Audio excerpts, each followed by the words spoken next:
Mr. President, honorable heads of state and government, distinguished participants, good morning.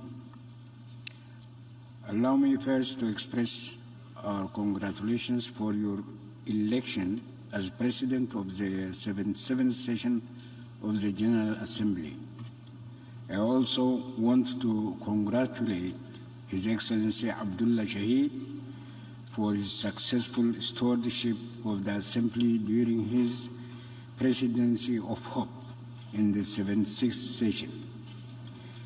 The annual session of the United Nations General Assembly held under the fitting theme, Watershed Moment, Transformative Solutions to Interlocking Challenges, is taking place at an exceedingly preoccupying time of profound, intertwined, and multiple crises of epic proportion. These calamities have adversely impacted all corners of our global village. In the past 2.5 years, the COVID-19 pandemic had exacted a huge human toll in the global terms. It also inculcated chronic economic difficulties and structural setbacks through domestic economic downturns and disruption of international supply chains.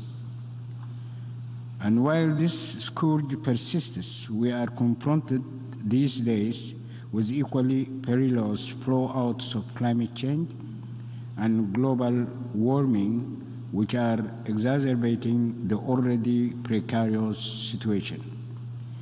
Furthermore, cyclical conflicts, which have assumed an exceptionally dangerous and almost apocalyptic dimensions with the war in Ukraine, have ratcheted up the impending crisis to unprecedented levels.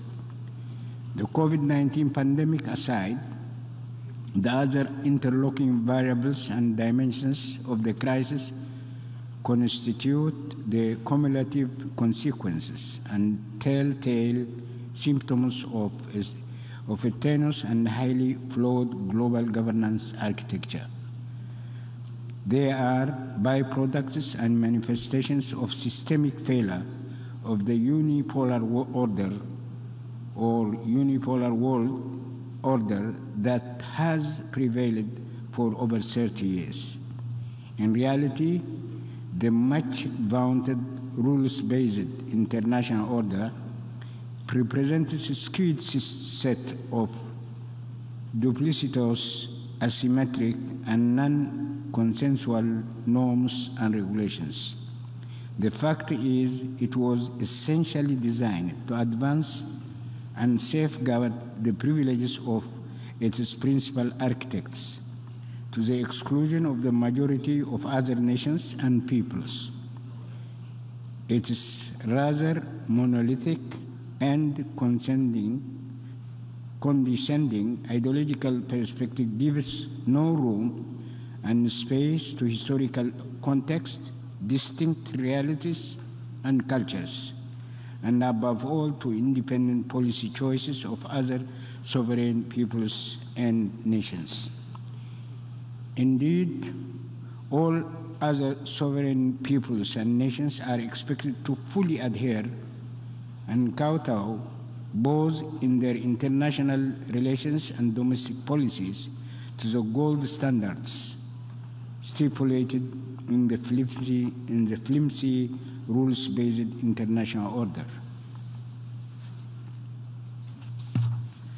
In the final analysis, the costly wars of intervention, especially in Africa and the Middle East, in the past 30 years, heavy-handed meddling in domestic affairs, imposition of illicit and unilateral sanctions, distortion and weaponization of human rights, in brief, all the episodes of international and regional instability emanate from and are direct derivatives of the faulty global governance architecture.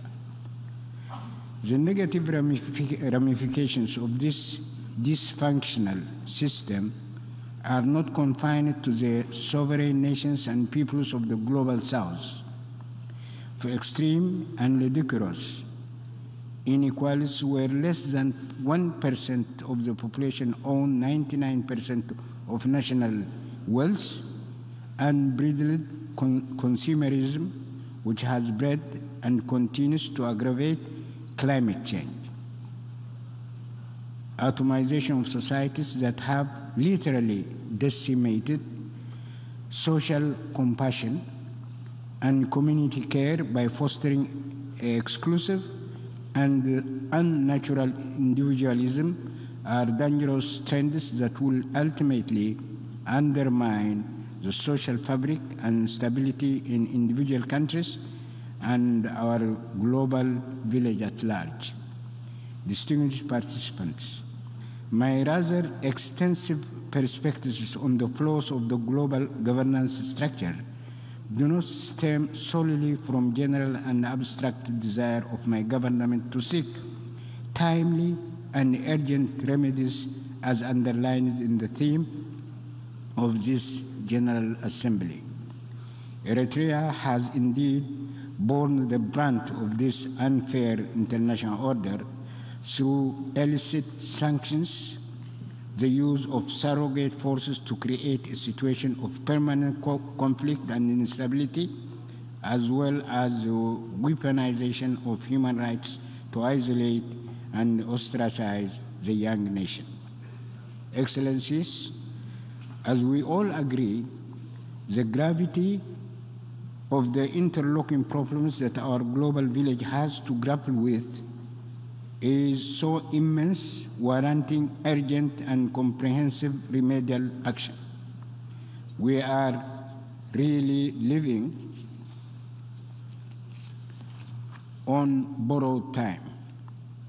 The prevailing global governance architecture has lost legitimacy and corroded vital global equilibrium that is crucial for continuity and sustainability. In the event, it behoves us to rise up to the occasion to summon the requisite political goodwill in order to roll back and rectify the dangerous trend. We must recognize that the resources, the technological know-how at the disposal of humanity are more than what is required if we set our minds for an inclusive and compassionate world order.